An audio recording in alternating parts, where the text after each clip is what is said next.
제가 성경을 어떻게 읽는지 많은 분들에게 도움이 되다 보니까 제가 생각을 하게 되더라고요. 성경에서 성경이 무엇인지 데피니션을 주는 데가 있을까? 그랬더니 오늘 우리가 읽은 본문 요한복음 5장 39절이더라고요. 근데 이 데피니션을 사도 바울이 내렸다거나 뭐 또는 어떤 구약의 선지자 이사야라든지 이런 분들이 정의를 내린 게 아니라 예수님 당신이 스스로 내리신 정의예요. 이제 저게 시츄에이션이 있어요. 그냥 어느 날 강의실에서 예수님이 그냥 강의하시면서 정의를 내리신 것이 아니라 38년 된 중풍병자를 고치시면서 그 어떤, 지금으로 말하면 그것이 알고 싶다 처럼 사회의 이슈가 된 거예요. 왜냐하면 안식일에는 상을 들고 일어나서 걸어가는 것 자체가 소위 장로의 유전이라고 해서 구약의 모세오경처럼 같은 레벨의 정의를 내린 그 할라카라고 하는 그 당시, 그러니까 뭐 구약의 레위인들의 역할이죠. 그러니까 새로운 판례라든가 새로운 법이, 새로운 어떤 상황의 법이 생길 때 이제까지 있었던 과거의 법과 충돌을 하는가, 이런 관점에서 충돌하지 않고 새로 생긴 이 상황 속에 이 법은 이래야 되지 않겠는가 라고 하는 새로운 법을 제정하는 그런 학자들의 모임이 있어요. 그것이 헬라 시대 때 유대교가 충돌을 하면서 우리는 유대인으로서 어떻게 살아야 되는가, 이런 새로운 율법 앞에서의 질문을 하면서 정의를 내리기 시작하면서 생긴 하나의 규례였어요. 모세오경과 달리 모세오경을 근간으로 해서 그 다음에 이어지는 그런 새로운 판례로 모세오경 수준과 같은, 그게 이제 미시나 운동이다라고도 말을 하고요. 그것이 여러분이 아는 대로 성경에서는, 사복음서에서는 장로의 유전이라고 그렇게 불려지는 내용들이고, 여러분 지금 잘 알고 있는 탈무드, 이런 것들이 지금까지 새로운 시대 속에서 오늘 이 시대의 AI, 챗GPT 뭐 이런 상황 속에서 새로운 사이버 정보라, 사이버에 대한 법이라든지 이런 것들은 없었던 법인데 지금 새로 생기는 거잖아요. 지적 어떤 재산에 대한 뭐 법이라든지 이런 것은 매번 새롭게 새로운 상황 속에서 제정되어야 되는 거거든요. 그런 것처럼 모세오경 말고 플러스 알파 시대가 흐르면서 계속 오늘 이 시간까지도 유대인들은 그 일을 하고 있거든요. 그러니까 예수님이 38년 된 중풍병자를 고친 사건으로 인해서 그 상황 속에서 예수님이 논증을 하고 그 당시 최고 선생님이었던 그런 법률 제정가들이라든지 힐렐, 샴마이, 가말리엘과 같은, 또는 니고데모, 이런 사람들의 그 소위 스칼라 그룹들이죠. 그 당시에 그런 상황 속에서 예수님이 하신 말씀이에요. 너희가 성경에서 영생을 얻는 줄 생각하고 이 성경을 열심히 상고하거니와 연구하거니와 이 성경은 곧 나에 대해서 증거하는 것이다, 이렇게 말씀을 하신 거예요. 그래서 이제 이게 왜 그렇게 됐냐면, 여러분 아시는 대로 안식일에는 상을 들고 일어나서 걸어가는 것은 장로의 유전에 위배되는 거였어요. 모세오경에는 없지만 안식일에 상을 들고 일어나서 걸어가는 것은 범죄 행위다, 이게 이제 장로 규례를 따라 정해져 있었기 때문에 그게 그 당시에 한 사회의 이슈가 된 거예요. 왜냐하면 그 이제까지 메인스트림에서 소위 우리로 말하면 뭐 여기는 메인 채플이 저기 예배드리는 곳이 여기이지만 이제 예를 들어서 큰 교회당에 메인 채플이 있으면은 거기에 누구 강사가 올 때 전 교인들이 다 모여야 되고 뭐 이런 어떤 상황 속에서나 그 강사가 강의를 그 강사는 그 메인 채플에서 하느냐 아니냐에 따라서 그 사람의 퀄리티가 정해지는 것 같은 그런 것처럼 예루살렘 성전 솔로몬 행각 같은 데서 성경 공부가 진행이 되는 그런 그 강의 그런 강사는 굉장한 강사들이거든요. 예수님은 거기서 그런 데서 강의 못 하세요. 또 세례 요한 같은 사람도 거기서 강의 안 합니다. 야인이었어요. 세례 요한 같은 경우는. 그래서 요단강 그 근처에 사람들이 모여들었고 그곳에서 어떤 센세이션을 일으키며 새로운 어떤 무브먼트가 시작된 그런 상황에 어떤 새로운 어떤 운동 이런 것들이 있었는데 그 무리들이 이제 세례 요한을 팔로워 한 거잖아요. 그러니까 세례 요한의 팔로워들인 거예요. 예. 그러니까 그런 시츄에이션 속에서 이미 예수는 솔로몬 행각이나 메인스트림의 정치, 종교, 사회, 문화 이런 학자들 이런 분들과 어떤 관계하는 그런 것이 아니라 이제 야인으로 있었던 세례 요한의 청중들과 예수님은 관계를 했단 말이죠.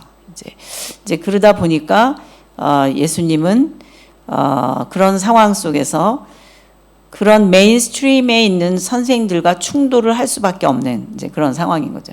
계속 축적돼 오다가 지금 오늘 우리가 읽은 본문 요한복음 5장 39절에서 예수님이 38년 된 그 중풍 병자를 고치시고 난 다음에 사회의 이슈가 된 거예요. 메인스트림에 있었던 그런 학자들이 볼 때는 이 사람들은 야인들인 거거든요. 그러니까 메인에 있지 않은 사람들인 거예요. 이 사람들은 우리로 말하면 정규 그 교육 시스템 안에 들어와 있지 않은 사람들인 거예요. 예수님도 마찬가지고 세례 요한도 마찬가지고. 근데 민중이 따르는 거예요. 이런 메시지는 들어본 적이 없다. 이제까지 우리가 솔로몬 행각에서 아주 훌륭한 선생님들의 메시지를 들었지만 이 세례 요한의 메시지는 저분들과 다르다. 이제 이러면서 새로운 세례 요한의 팔로워들이 따르고 이제 그런 상황 속에서 예수님이 그들을 그들을 다시 이제 인수하시는 이런 상황이거든요. 지금 우리가 읽은 요한복음 5장 39절은 요한이라는 사람이 썼어요. 요한은 세례 요한의 팔로워였어요. 요단 동편에서 세례 요한이 야인으로서 메뚜기와 석정을 먹으면서 그러니까 예를 들자면은 수도원 운동 쪽 사람이에요. 수도원 운동 민중들과 거리를 두고 조용한 곳에서 공부를 하면서 이 시대를 관조하고 기도하고 그런 공동체 안에 있었던 사람이라고 볼 수 있거든요. 그런데 그런 세례 요한을 따르던 팔로워들은 보통 사람들이 아닌 거예요. 더군다나 여러분 공부하신 분들은 아시겠지만 갈릴리 쪽 스테이트에 있던 사람들이 고기 잡다가 고기 널어놓고 말려놓고 지금 뭐 냉장고가 있는 것도 아니니까 그냥 제가 생각해 보는 거예요. 그런 건 좀 단둘이 해놓고 또 밑으로 내려와서 요단 동편에서 세례 요한의 메시지를 듣는 거예요. 이게 들리는 거예요. 그러니까 무슨 얘기는 줄 아세요? 죽는다, 심판이다. 이런 멸망의 메시지를 전했어요. 지금도 이제 의료 관계나 이런 것들이 우리 지금 힘들잖아요. 우리나라에서. 도대체 우리나라는 어디로 가고 있는가? 이건 비단 우리나라뿐만이 아니에요. 한때는 세월호로 뭐 한때는 이런 무슨 백령도 무슨 사건으로 언제나 시끄러운 우리나라 환경. 뭐 미국도 마찬가지죠. 미국도 지금 누가 대통령이 될 것인지 도대체가 뽑을 사람이 없다. 이게 지금 미국 전체의 생각이거든요. 정말 리더가 이렇게 없는가 미국에. 예. 이런 어떤 그런 정치적인 사회적인 이슈 속에서 그 누군가를 기다리고 있는 것들이 민중이라고요. 그 누군가를 언제나 기다리고 있는 이 갈 길을 모르고 있는 이 민중들. 이게 구약의 이스라엘 백성이나 예수님 당시의 이스라엘 백성이나 오늘 우리 이 시대나 똑같은 거예요. 누군가 우리들을 이끌어갈 수 있는 존재가 있을까? 그런 존재라면 누구여야 할까? 누군가를 계속 기다리는 게 민중이에요. 그렇지 않아요? 계속 기다리는 중인 거예요. 우리들은 민중을 기다리고 있는 거예요. 그러니까 이게 전 세계에서도 마찬가지고요. 지금 세계 역사도 마찬가지고 세계 제국주의 역사 안에서도 마찬가지고 오늘 우리 이 시대도 마찬가지고 우리 민중들은 힘없는 우리들은 누군가를 기다리고 있어요. 네, 이런 존재를 기다리고 있다고. 그래서 이 예수님 당시에도 그들이 구약의 역사 속에 계속 흘러내려 오다가 이런 국가적 상황 속에서 뭐 공자식으로 말하면 춘추 전국시대와 같은 거죠. 일본으로 말해도 마찬가지고 이런 영주들, 이 서구 역사 속에서는 영주들이 이곳저곳에서 힘이 있다고 구석구석에서 자기가 공동체 안에 구심점을 이루면서 왕노릇을 하고 군주 노릇을 하고 있는 이런 시대 속에 과연 누가 우리들을 이끌어갈 진정한 리더인가? 도대체 그 킹십, 우리를 이끌어갈 리더십이라고 하는 것은 어떻게 정의를 내려야 맞는가라고 하는 그런 전 세계의 화두와 같은, 전 세계의 철학적 명제와 같은 그런 주제, 왜냐하면 우리들의 생명과 우리들의 삶과 연결되어 있기 때문에, 민중들의 삶과 연결되어 있기 때문에. 그러니까 세례 요한이라고 하는 사람도 그 구약 시대 때의 이 바벨론과 또는 페르시아와 또는 지금 헬라 시대와 이 지금 로마 시대에 온 그런, 지금 로마 시대에 있는 이런 AD 30년경에 예수님의 시대에 왔을 때에도 세례 요한이 느끼고 있는 게 뭐냐면 고대 자기네 과거에 이사야가 아수르라든지 바벨론이 이렇게 대립하고 있는 이런 상황 속에서 우리나라는 지금 어떤 나라인가? 우리는 왜 바벨론의 포로로 잡혀가야 돼? 우리는 왜 아수르에 멸망해야 되는가라고 하는 많은 선지자들의 그 예언 속에서 하나님과 신탁을 한, 그러니까 신으로부터 세계 역사의 미래를 받아내는 신탁이라 그러죠. 그런 것들을 주로 직업으로 하고 있는 선지자, 박수무당 술객 이런 사람들 중에 하나였던 이사야라고 하는 사람의 책을 섭렵한 거예요. 누가? 세례 요한이. 그러니까 제가 지금 말씀드리고 싶은 것은 뭐냐면 전 세계 역사 속에서 그리고 오늘 우리 이 시간까지도 민중은 누가 우리를 다스려야 하는가라고 하는 그 목마름에 있다는 거예요. 구원자를 기다린다는 거예요. 어떤 형태로든 좋아. 좀 우리를 잘 살게 해주면 좋겠어. 그 구원자, 누가 우리를 이끌어가면 내가 거기에 따라갈 수 있는가? 내가 팔로워가 될 수 있는가? 누가 나를 이끌어가 줄 수 있을까? 이거를 기다리고 있는 존재가 민중들인 거예요. 힘없는 민중들인 거예요. 우리들은 힘이 없어요. 그래서 누군가를 늘 기다리고 있는 것이 세계의 역사요. 세계의 모든 사상사 속에 누가 우리를 이끌어갈 것인가를 질문해 왔다는 거죠. 동양의 공자 사상이나 서양의 플라톤 아리스토텔레스가 기다리고 있었던 철왕이나 누가 우리를 이끌어 줄 것이냐라고 하는 것은 하나로 딱 집약이 되는데 그것이 킹쉽이라는 거예요. 누가 왕이어야 하는가라는 거예요. 전 세계에 사는 왕의 정의를 내렸는가? 전 세계사가 기다리고 있는 왕은 어떤 존재인가? 여러분 생각해 보셔야 돼요. 제가 지금 여러 가지 동양 서양을 던졌어요. 동양에서 결국 찾아낸 게 천자 사상이에요. 서양에서 찾아낸 게 철왕이 아리스토텔레스, 소크라테스, 플라톤 이런 쪽에서 기다리고 있는 그 존재도 그런 존재인 거예요. 하늘의 지혜를 가진 자, 땅에서 난 자가 아닌 자, 땅에서 XXXY의 방법으로 태어난 인간이라고 말할 수 있는 존재가 아닌 하늘로서 오는 표적을 지닌 자, 저 위로부터 온 자, 땅에서 난 자가 아닌 자, 뭔가 그런 존재여야만 우리를 통치할 수 있을 것 같다라고 하는 프로필을 설정한 거예요. 공자는 공자대로 하면서 그 이름을 써너브가 천자라고 붙인 거예요. 공자는 특별 계시 없이도 천자라고 하는 이름을 찾아낸 사람이에요. 하늘이 우리를 대신 통치해 줄 수 있는 하늘 아들이어야만 된다. 천자 사상이란 말이에요. 서양도 마찬가지고. 이데아라고 하는 어떤 신적인 존재를 설정해 놓고 그 이데아라고 하는 존재로부터 우리가 그 존재가 우리를 통치해 주면 좋겠다. 결국 그것이 철학이든 그것이 어떤 사상이든 할 것 없이 전 세계가 기다리고 있는 그 존재는 누군가? 나라고 하는 이 생명체가 이 땅에서 존속할 수 있느냐, 나는 이 땅에서 살아갈 수 있느냐, 나라는 생명은 어디로부터 왔고 어떻게 살아가야 할 것이며 나라는 생명에 대해서 누가 말해주는가, 이거예요. 지금 오늘 정의가 예수님이 38년 된 환자를 고치시고 나서 이제 이슈가 난 거예요. 이게 장로의 유전에 어긋난다 이렇게 됐을 때 예수님께서 그 소위 이제 우리식으로 말하면 신문 사설이라든지 이런 사회 일면에 나타나는 질문들이 있을 거 아니에요. 언제나 그런 것들이 있잖아요. 이슈들을 질문화하잖아요. 그래서 내가 왜 안식일에 병을 고치냐?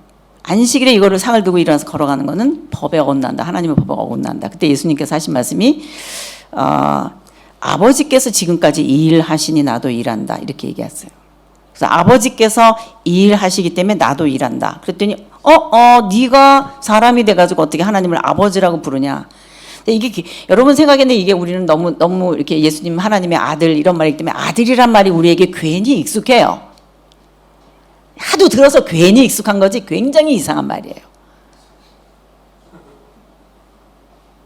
우리는 그냥 세뇌돼서 안 그런 척하고 있는 것이지 사실은 이 하나님의 아들이라고 하는 이 아들이라고 하는 말이 굉장히 이상한 말이라고요.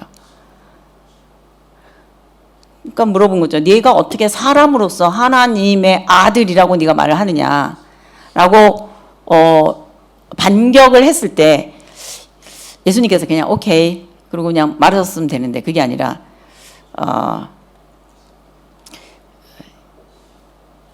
당신 자신을 스스로 변증하기 시작해요. 자기 자신을 변증하기 시작해요. 그래서 변증하면서 하는 말이 뭐냐면 이제 너희들은 더 큰 일을 보게 될 것이다. 이렇게 얘기를 하시면서 오늘 우리가 읽었었던 본문 요한복음 5장 39절까지 가는 긴 논증을 하신 자증적 설교가 오늘 성경이 어떤 책인가를 말해주되 그 성경이 딜하고 있는 게 뭐냐라고 했을 때 생명 덩어리, 우리가 지금 전제한 이 머리끝에서 발끝까지 내가 몸뚱어리를 가지고 있단 말이에요. 생명이라고 하는 이 덩어리에 대해서 정의해주고 말해주고 있는 그 내용을 자 우리 성경을 한번 열어볼게요. 요한복음 5장을 한번 열어볼게요. 성경은 안 가지고 오는 건가요? 핸드폰 말고 성경을 가지고 읽어야 앞뒤 뭐가 있었지, 이쪽에 이게 있었지, 이쪽에 이게 있었지, 여기 뭐가 저는 머릿속에 이게 다 이게 오른쪽 페이지에 위에 있어, 조금 아래에 있어, 이런 게 다 보여요. 예. 핸드폰 말고 성경책을 갖고 우리 공부하는 게 참 좋죠. 자, 5장을 한번 보겠어요. 5장. 예. 5장 자 16절 보면은 안식일에 이 일을 했다는 거예요. 안식일에 이 일을 했다. 그러니까 예수님께서 아버지께서 지금까지 이제까지 이 일하고 계시기 때문에 나도 이 일한다 이렇게 얘기했어요. 자, 여기서 말하는 아버지께서 이 일 하신다고 하는 이 일은 안식일이라고 하는 용어가 이슈가 된 것으로 볼 때 어떤 일인 것 같으세요? 자, 안식일 그러면 뭐가 생각나세요? 쉬시는 거. 자, 쉰다라고 하나님께서 안식일에 쉬셨다라고 하는 거는 구약 성경에 어디에 나오는 내용이에요? 창세기 1장부터 첫째 날, 둘째 날, 셋째 날, 넷째 날, 다섯째 날, 여섯째 날 하나님께서 이 일 하셨다 이거잖아요. 그러니까 하나님께서 또 일을 하세요. 우리도 일을 하는 것처럼 하나님이 어떤 일을 하시나 우리가 생명이잖아요. 저는 100쪽이나 되는 세포를 가지고 있는 굉장히 과학적인 시스템을 가지고 있는 이런 생명 덩어리예요. 여러분들 다 마찬가지예요. 다 똑같이 눈 두 개, 코, 입 똑같이 있어요. 아미노산 1차 구조예요. 근데 그 안에 다 다르게 딱 요만한 얼굴에 다 다른 얼굴로 DNA 다 다르고 목소리 다 다르고 지문 다 다르고 어떤 한 사람도 똑같은 사람 없이 유니크한 설계도를 가지고 있는 생명체로 여기에 있는 거예요. 바로 그 생명체 하나를 오늘 우리가 여기 지금 앉아 있는 것처럼 한 사람 앉아 있는 것처럼 단 한 사람이 이 세상에 살 수 있도록 하는 환경을 위해서 첫째 날, 둘째 날, 셋째 날, 넷째 날, 다섯째 날, 여섯째 날이라고 표현되어 있는 창세기 1장부터 있는 이 과학적인 환경을 전제하면서 하나님께서 그 한 사람을 향한 열정으로 일하신 것이 창조일인 줄로 믿습니다. 단 한 사람을 향한 하나님의 열정. 그 한 사람 때문에 물을 만드시고 그 한 사람 때문에 빛을 만드시고 그 한 사람 때문에 단백질을 만드시고 그 한 사람 때문에 칼슘을 만드시고 그 한 사람 때문에 바이타민 C를 만드신 하나님은 나라고 하는 이 사람은 오늘도 이 시간에 여기 서 있게 살아가게 하시기 위해서 하나님이 일을 하셨기 때문에 오늘도 이 시간에 여기 우리가 있는 줄로 믿습니다. 하나님이 지금도 일하고 계시니까 우리가 여기 있는 줄로 믿습니다. 산소를 걷어가시면 우리는 못 살아요. 우리 물이 없으면 못 살아요. 내가 내 스스로 심장을 하루에 10만 번씩 뛰게 하지 않아요. 나는 내가 뛰게 하지 않아도 내 속에 이 심장이 하루에도 10만 번씩 뛰게 하나님이 이 일을 하시기 때문에 오늘 우리가 여기에 앉아 있는 줄로 믿습니다. 하나님은 창조 때부터 시작하셔서 지금 이 시간까지 일하고 계신 줄로 믿습니다. 하나님의 전공은 생명입니다. 하나님의 전공은 생명일인 줄로 믿습니다. 내가 오늘 이곳에 앉아 있는 것이 내 힘으로 여기에 앉아 있는 것이 아니라 하나님이 태초로부터 맨 첫 시간부터 시간과 공간과 물질을 만드시고 빛을 만드시면서 우리 시스템이 온 우주의 시스템이 그레이트 월이라고 부르는 어마어마한 이런 이 중력에 의해서 움직이고 있는 이 대우주뿐만 아니라 아원자 소립자의 세계까지 중성자와 양성자가 중심에 바깥에 전자가 돌아다니고 있는 이 입자 물리학 이 양자역학의 미시세계까지 어마어마한 거대 세력과 양력과 전자기력이 움직이고 강력이 움직이고 있는 이 양자역학 중력뿐만 아니라 이 세 개의 힘이 움직이고 있는 그러면서도 두 개가 다른 시스템에도 통일장을 이루면서 하나가 되고 있는 이런 어마어마한 이상하면서도 지금으로서는 도저히 그것이 어떤 시스템인지 지금도 찾아낼 수 없는 이런 이상한 시스템 안에서 우리 생명이 지금도 이 시간에도 살아가고 있다는 사실이에요. 내가 합니까 이거를? 하나님이 일하고 계시기 때문에 오늘 나라고 하는 존재가 이곳에 살아가고 있다면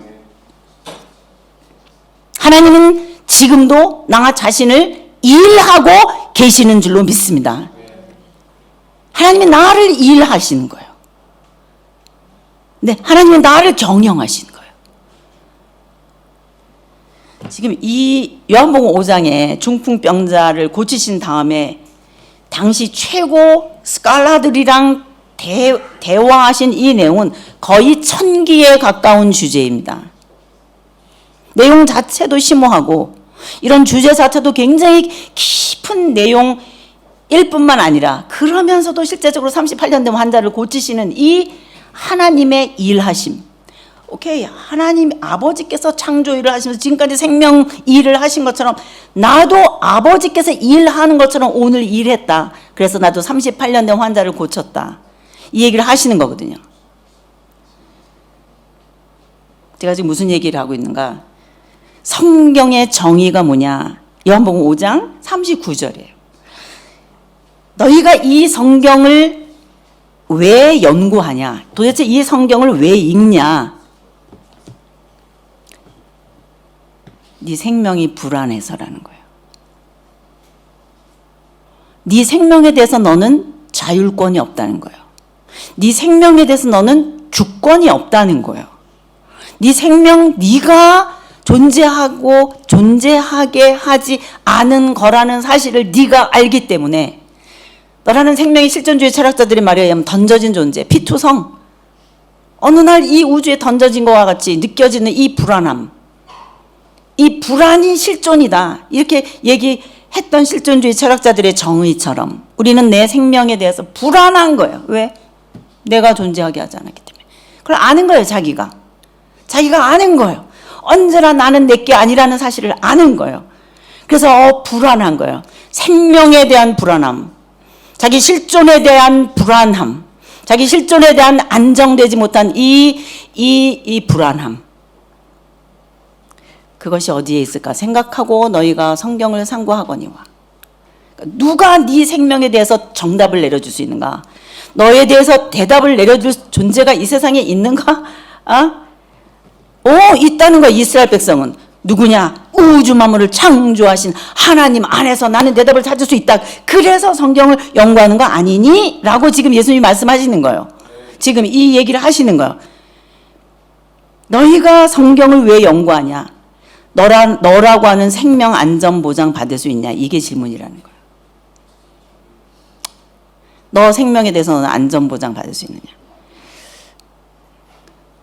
이 성경이 지금 구약 성경이잖아요. 예수님 AD 30년경에 이 말씀을 하신 거니까. 구약 성경이고. 너희가 성경에서 영생을 얻는 줄 생각하고, 그래서 영생은 뭐냐면 너 생명에 대해서 안전 보장 받고 싶지. 너 생명 불안하지. 너 누군지 모르겠지. 가장 궁극적인 질문은 너 자신이지. 혹시 그것을 어디선가 대답을 얻을까 해서 너희들이 열심히 연구했는데 그것은 우주 만물을 창조하신 하나님에게서부터만 대답을 찾을 수 있다고 생각해서 너희들이 열심히 올 테스트먼트, 우리 이스라엘 백성인데 요즘 유대인이거든요. 이 사람들이 지금 이 성경이 이 말씀이 나온 배경이 유대인들이란 말이에요. 지금 유대 AD 30년경의 상황이란 말이에요. 이 성경을 연구하거니와 결국 너희들 우리 유대인들이 가지고 있는, 오늘도 유대인들이 가지고 있는 이 AD 30년경의 상황이라고 생각해 보세요.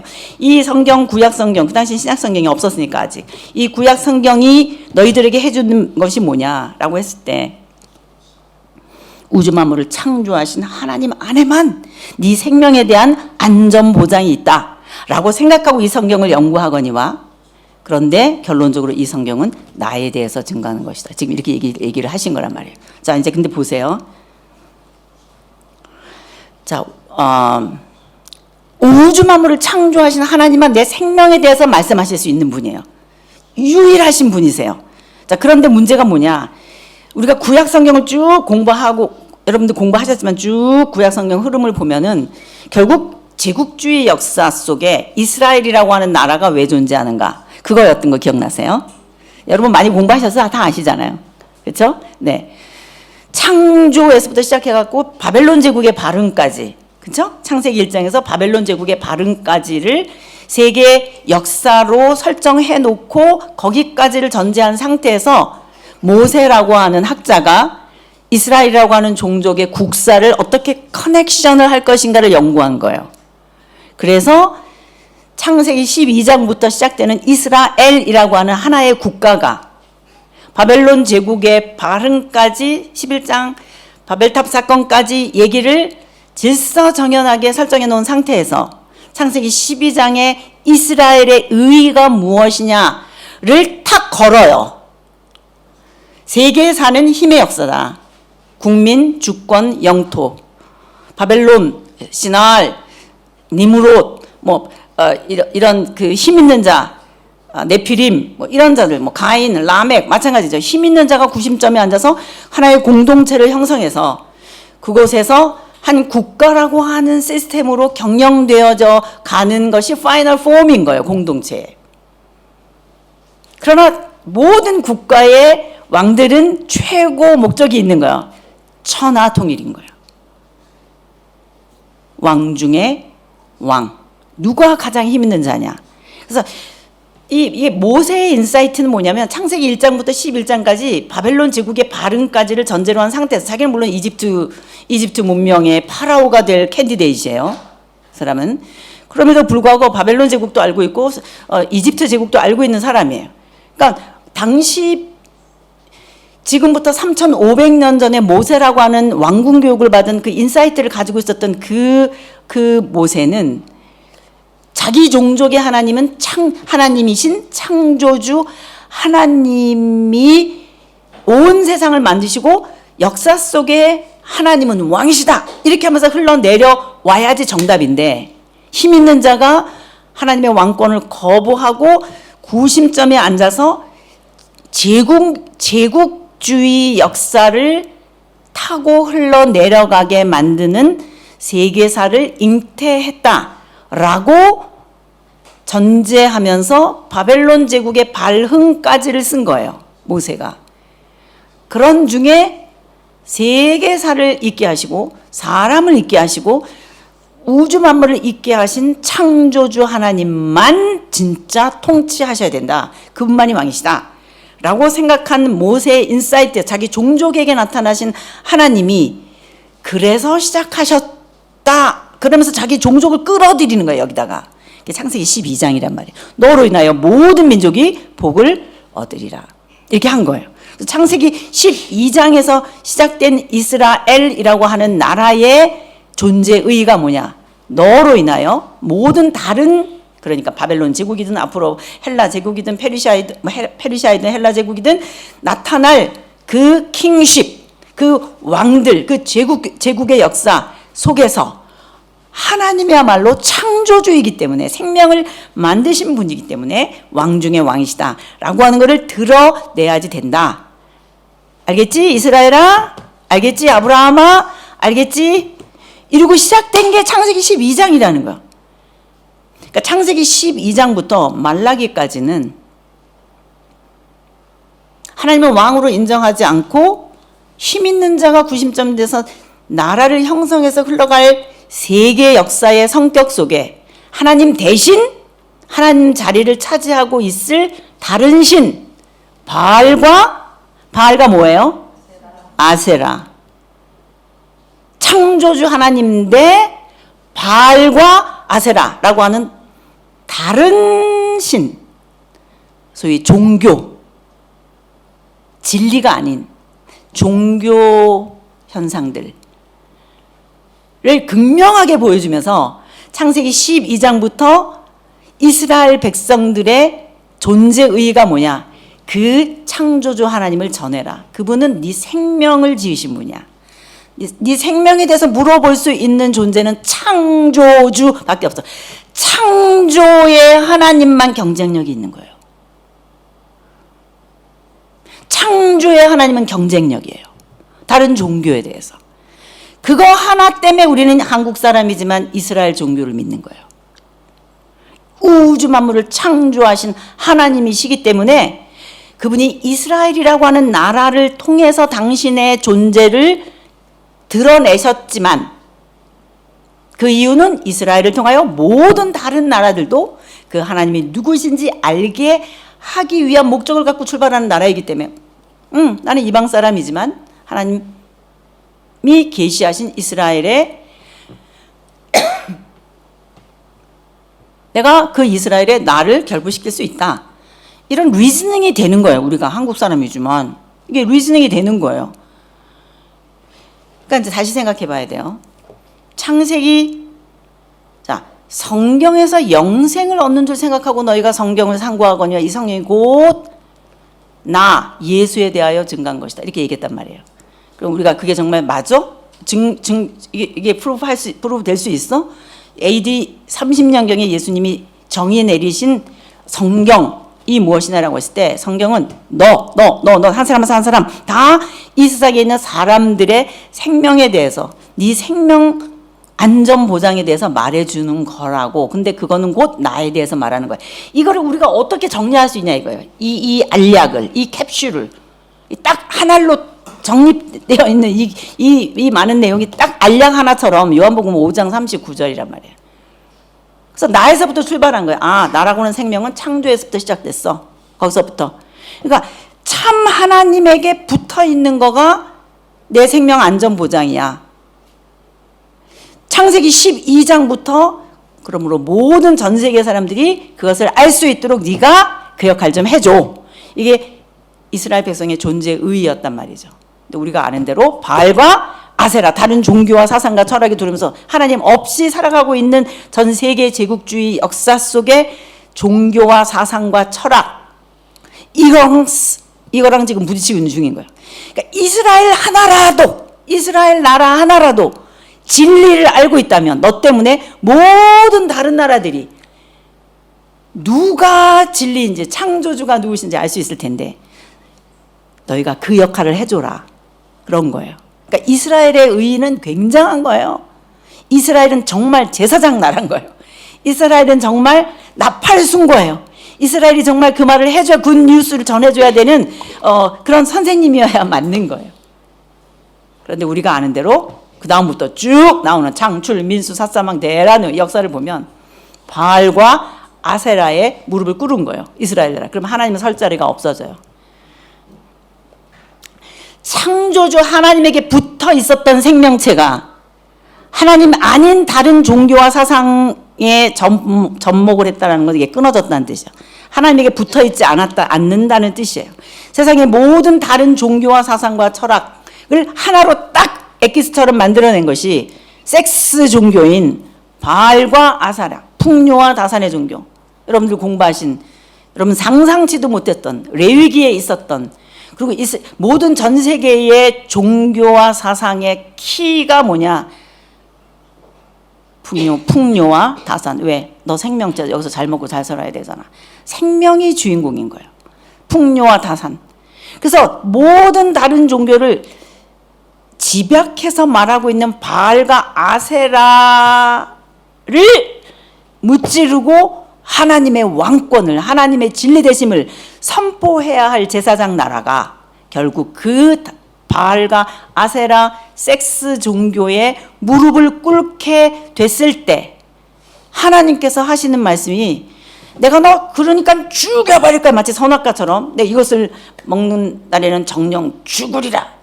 적극적으로 하나님께서 너를 죽일 거야 라는 뜻이 아니라 It's principle. 창조주요 생명의 근원이신 하나님에게서, 마치 탯줄이 엄마 몸에 태반에 붙어 있어가지고 엄마 뱃속에서 살아가는 아기들처럼 붙어 있어야 생명이에요. 하나님에게 탯줄이 붙어 있어야 생명이에요. 생명 그 자체이신 하나님에게 탯줄이 붙어 있어야 생명이에요. 그거 자체가 생명이에요. 그런데 그것이 끊어졌다. 그것 자체가 죽음이다 이 말이에요. It's a principle. 내가 적극적으로 너를 죽일 거야. 내 말을 안 들었어? 너는 이제 내가 죽여버려야지. 그게 선악과가 아니고요. 이게 프린시플이란 말이에요. 생명이신 하나님에게 붙어 있는 것은 생명이요, 끊어진 것은 그것 자체가 죽음이다. 이런 뜻이란 말이에요.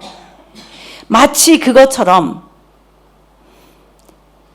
생명이신 하나님에게 붙어 살고 있는 이스라엘이라고 하는 나라가 거짓 종교인 바알과 아세라 다른 신에게 무릎 꿇고 거기에 가 있다면 그것 자체가 죽음인 거예요.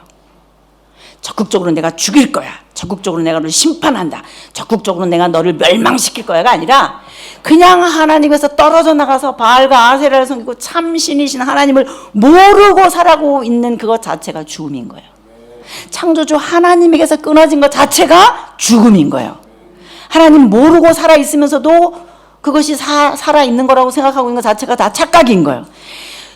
내 생명체가 나로 인하여 이곳에 존재하지 않는다면, 나를 지으신 창조주 하나님에게 붙어 있는 것이 생명이라면 그 하나님에게서 끊어진 거가 곧 죽음이다 이 뜻이에요. 지으신 창조주 하나님, 오늘도 우리에게 산소를 공급하시고 지금도 우리를 살려주시는 하나님이 내가 너 한 사람 이곳에 있게 하기 위해서 첫째 날 빛을 만들 때부터 일했어. 네 생명 여기 짧게 몇십 년 사는 게 아니야. 나 너 하나를 위해서 태초부터 첫째 날부터 일했어. 나는 너의 생명을 관리하고 네 생명을 살게 하는 생명의 주 너의 아빠야.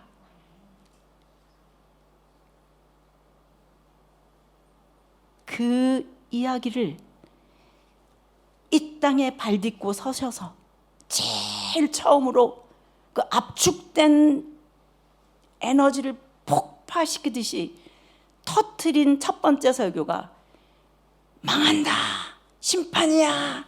세례요한이 죽음의 메시지를 전하고 있었던 그 상황 속에 그 세례요한을 팔로우하고 있던 사람들이 그래 맞아, 내 실존은 그거야. 그래 맞아, 나는 죽음을 향해 가고 있어.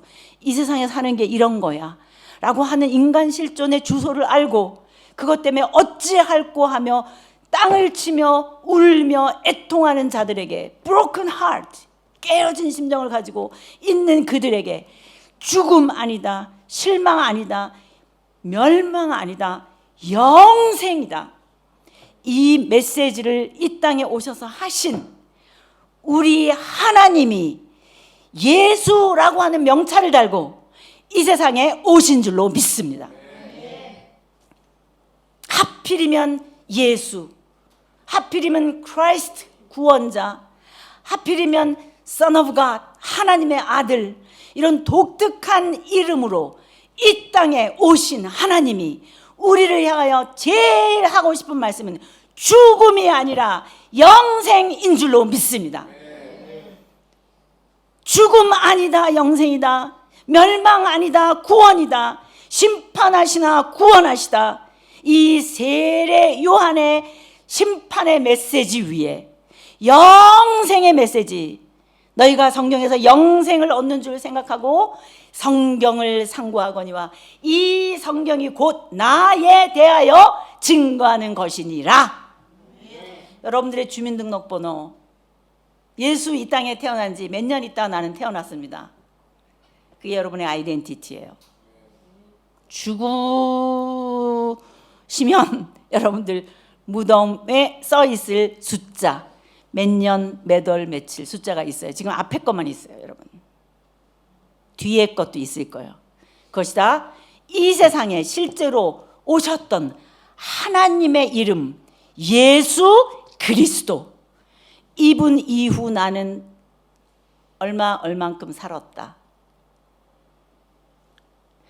그러므로 우리는 이 땅에 사는 동안에 나라고 하는 생명이 실제이듯이, 나라고 하는 생명이 이 땅에 사는 동안에 눈에 보이지 않지만 이 땅에 오셨던 하나님이신 예수 그리스도로 같이 임마누엘로 같이 살 때 그것이 영생인 줄로 믿습니다.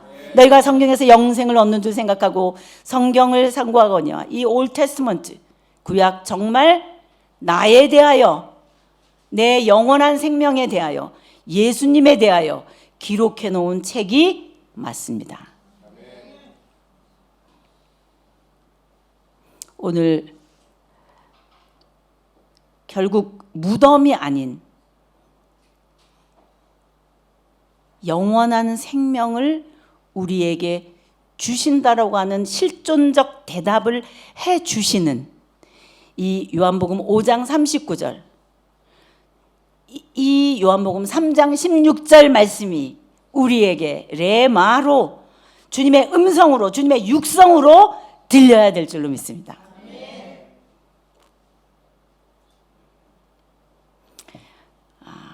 찬양을 하나 할 건데요.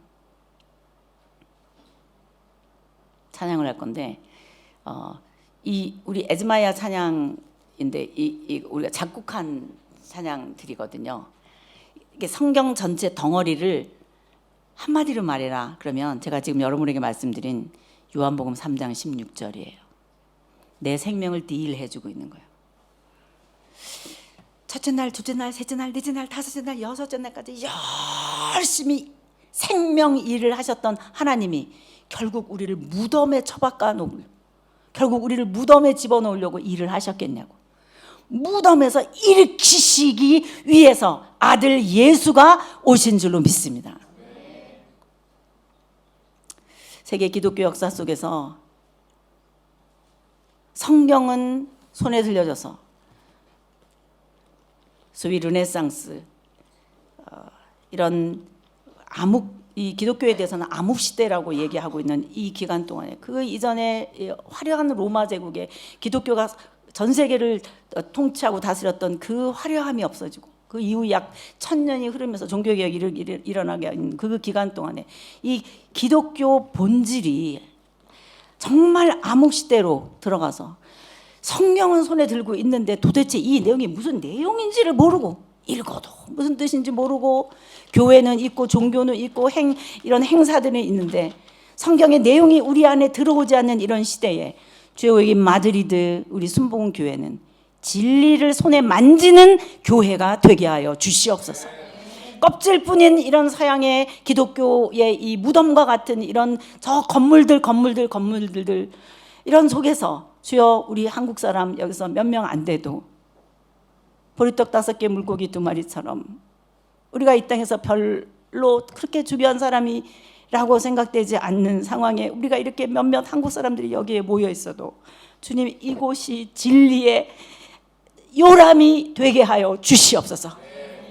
가톨릭의 역사가 전 이 스페인을 두르고 있는 이런 상황 속에서 동양의 한국 사람들이 그래도 이곳에 와서 살아가면서 진리를 가슴에 품고 겉만 있는 이런 기독교의 잔해와 같은 이 문화권 속에서 하나님 한 사람 한 사람이 그래도 성경이 무슨 내용인지를 알아서 예수는 그리스도라고, 예수는 생명이라고, 예수는 구원이라고, 예수는 우리의 영생이라고 전해내되 논리적으로 영적으로 정통성에 근거해서 성경적으로 전해낼 수 있는 우리 마드리드 순복음 교회가 되게 하여 주시옵소서. 그래도 우리를 사용하여 주시옵소서. 이곳에서 어떤 방법을 통해서도 죽음이 아니라 영생이라는 사실을 우리의 입술을 통하여 드러내게 하여 주시옵소서. 고뇌하게 하여 주옵소서. 우리들이 이것을 진짜로 연구하고 성경책이 있어도 읽지 못하고 무슨 내용인지 말할 줄 모르는 이런 크리스찬들이 많은 이 시대 속에 우리들은 크리스찬이게 하여 주시옵소서. 죽음 아니다 영생이다를 전하게 하여 주시옵소서. 성경 덩어리를 전하게 하여 주시옵소서. 심판이 아니라 구원을 전하게 하여 주시옵소서. 그것이 우리 가슴 속에 에너지가 되게 하여 주시옵소서. 찬양으로 우리가 먼저 한번 해볼게요. 우리 제가 MR을 드렸거든요. 우리 한번 좀 들어볼게요. For God so loved the world that He gave His one and only Son, that whoever believes shall not perish but have eternal life. 하나님이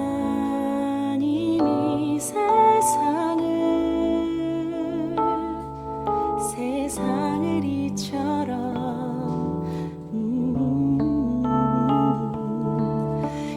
이처럼 사랑하사 독생자를 주셨으니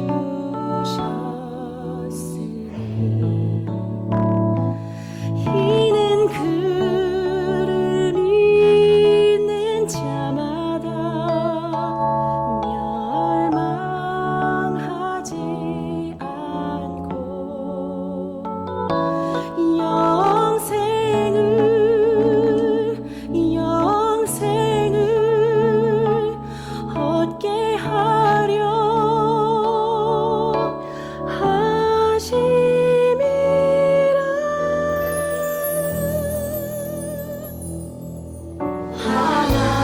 하나님이 세상을 이처럼 이처럼 사랑하사 독생자를 주셨으니 예수 실제로 사랑합니다. 이는 그를 믿는 자마다 멸망하지 않고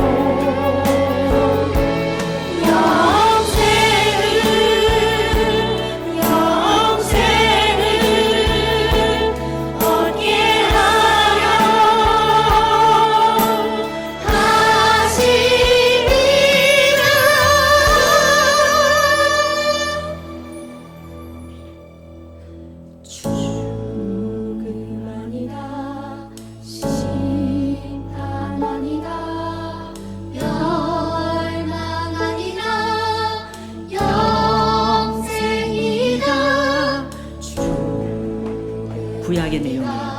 심판하시나 구원하시나 멸망하리라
하나님 아버지, 오늘 성경 한 덩어리를 짧은 시간이지만 캡슐처럼 요약했습니다.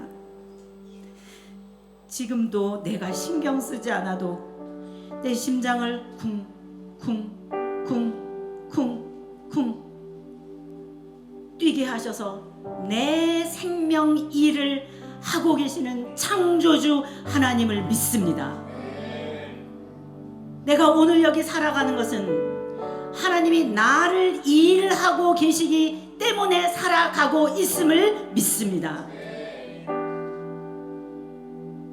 그렇게 열심히 창조하셨는데, 생명 일을 하셨는데, 지금도 나를 위하여 콩나물을 키우시고 꽁치를 키우시고 맛있는 과일들을 지금도 키우고 계시는데, 나 때문에 일하고 계시는데, 결국 내가 무덤에서 끝난다면, 결국 내가 죽음에 이르른다면 죽게 하기 위해서 창조하신 하나님이 아닌 줄로 믿습니다. 죽으라고 창조하신 분이 아니신 줄로 믿습니다. 죽음이 끝이 아닌 줄로 믿습니다. 죽음 아니다, 심판 아니다, 멸망 아니다, 영생인 줄로 믿습니다. 시간의 연속성이 영생이 아니라 1초 1초 죽은 다음에도 계속 이어지는 것이 영생이 아니라 하나님 생명이 영생인 줄로 믿습니다. 하나님 생명을 내 안에 넣어주신 줄로 믿습니다. 하나님 생명으로 영생으로 남은 인생 살게 하여 주시옵소서. 예수님의 이름으로 기도합니다.